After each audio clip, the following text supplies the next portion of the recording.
कि परमे 13.2 ये 13.1 की विलोम है। विलोम का और परमे का चित्र एक जैसा होता है। दिया है सिद्ध करने में हो जाता है, उल्टा हो जाता है। वहाँ स्पर्श रेखा दी हुई थी, लंब सिद्ध करनी थी, यहाँ लंब दिया हुआ है, स्पर्श रेखा सिद्ध करनी है। तो हम उपपत्ति शुरू करते हैं। कुल मिला के एक बार फिर से सुन लो, सवाल हमारा क्या है कि वृत्त के बिंदु P पर इस त्रिज्या के ऊपर ही क्या खींचा गया है, लंब खींचा गया है XY। तो हमें सिद्ध करना है कि XY स्पर्श रेखा है। तो हम लिखेंगे XY पर P के अलावा एक बिंदु Q लिया,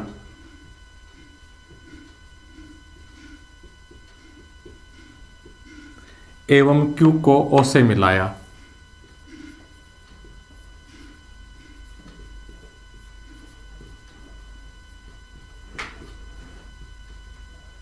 ऐसा करने से क्या हुआ, ये जो OQ है ये बड़ी है OP से, क्योंकि OP तो लंब है और लंब सबसे छोटी रेखा होती है। तो हम क्या लिखेंगे, इसलिए OQ बड़ा है OP से, चूंकि लंब सबसे छोटा होता है और OP लंब है, लंब सबसे छोटा होता है। इससे ये निष्कर्ष निकला कि जो Q बिंदु है वो कहाँ है, वृत्त से बाहर है, वृत्त से दूर है, अर्थात वृत्त के ऊपर नहीं है। इम्प्लाइज Q वृत्त के बाहर है।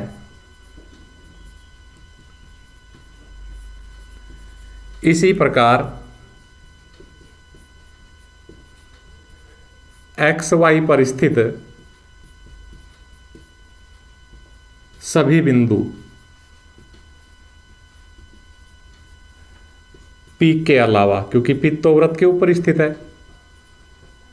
P बिंदु के अलावा सभी बिंदु कहाँ होंगे, वृत्त के बाहर होंगे। चाहे यहाँ पर R ले लो, चाहे यहाँ पर S ले लो, हम लिख भी सकते, चाहे R ले लो, चाहे S ले लो, चाहे T ले लो, चाहे U ले लो, ये सभी बिंदु वृत्त के बाहर है। अर्थात सिर्फ एक बिंदु वृत्त पे स्थित है।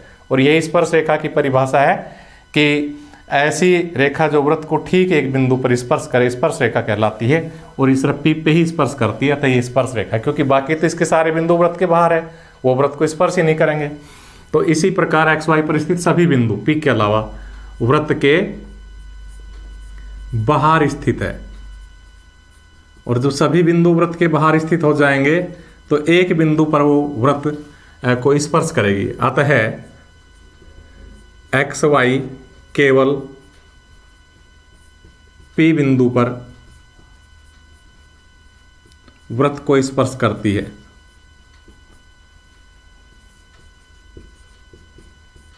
और केवल एक ही बिंदु पे जो वृत्त को स्पर्श करे वो क्या हो जाती है, स्पर्श रेखा हो जाती है। इसलिए XY स्पर्श रेखा है और यही हमें सिद्ध करना था।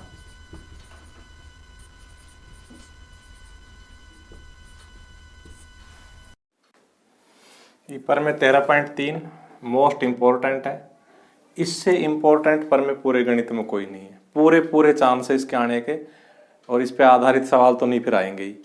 और इससे आसान कोई पर में नहीं है पूरे मैथ में, बहुत ही आसान पर में है। क्या है, बाह्य बिंदु से, तो ये P बाह्य बिंदु है, खींची गई स्पर्श रेखा PA और PB स्पर्श रेखाएं खींच रखी है, ये समान होती है, यानी कि हमें सिद्ध करना है PA बराबर PB। तो हमसे दिया तो क्या है, PA और PB बाह्य बिंदु से स्पर्श रेखाएं हैं, और हमें सिद्ध करना है PA बराबर PB, अर्थात ये दोनों बराबर है। रचना O को A, B और P से मिलाएंगे, O बिंदु को A से मिला देंगे, B से मिला देंगे और P से मिला देंगे। अब देखिए हमारे पास ये दो त्रिभुज बन गए, इन दोनों को सर्वांग सम करेंगे।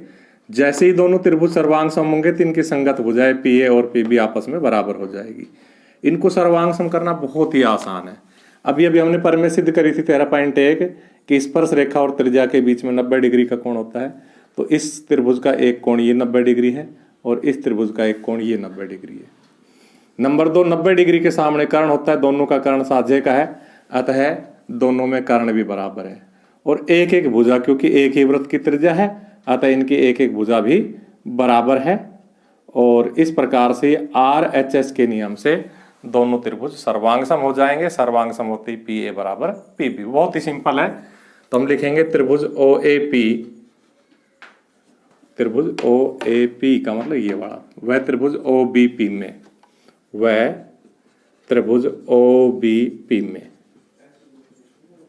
कोण OAP जो कि मैं आपको दिखा चुका हूं बराबर कोण OBP बराबर 90 डिग्री। क्यों? क्योंकि स्पर्श रेखा लंबवत होती त्रिज्या के।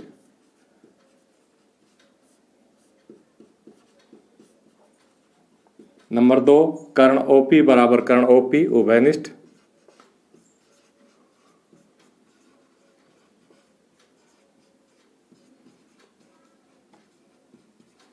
साध्य का है, दोनों त्रिभुजों में एक ही है। भुजा OA बराबर भुजा OB, एक ही वृत्त की त्रिज्या।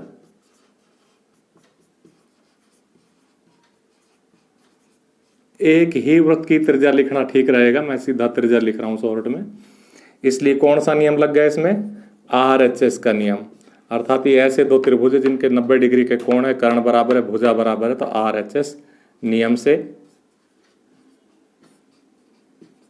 त्रिभुज OAP सर्वांगसम है त्रिभुज। देखो सर्वांगसम कैसे लिखे जाते हैं? A बराबर B से दिखिया, इसका A बीच में तो इसका B बीच में। OP बराबर OP, इसका OP 1 और 3 पोजीशन पे तो इसका भी OP 1 और 3 पोजीशन पे। OA बराबर OB, OA 1 और 2 पोजीशन पे तो ये भी 1 और 2।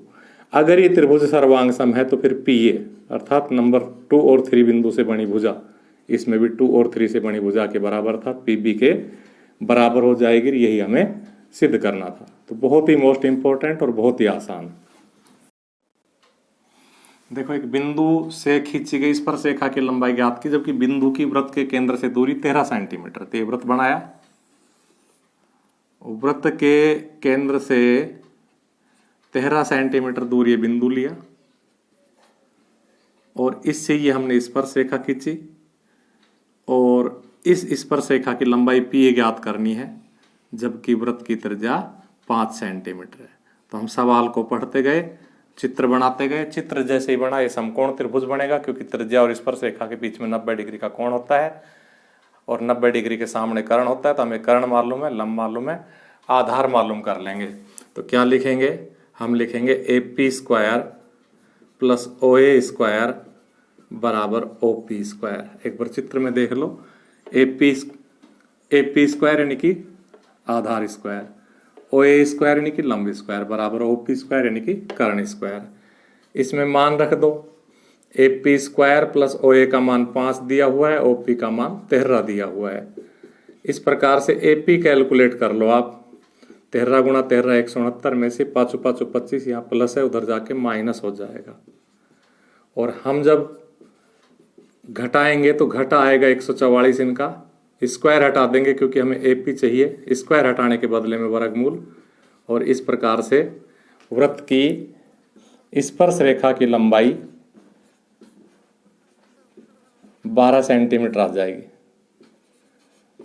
144 का वर्गमूल 12 सेंटीमीटर होता है आंसर।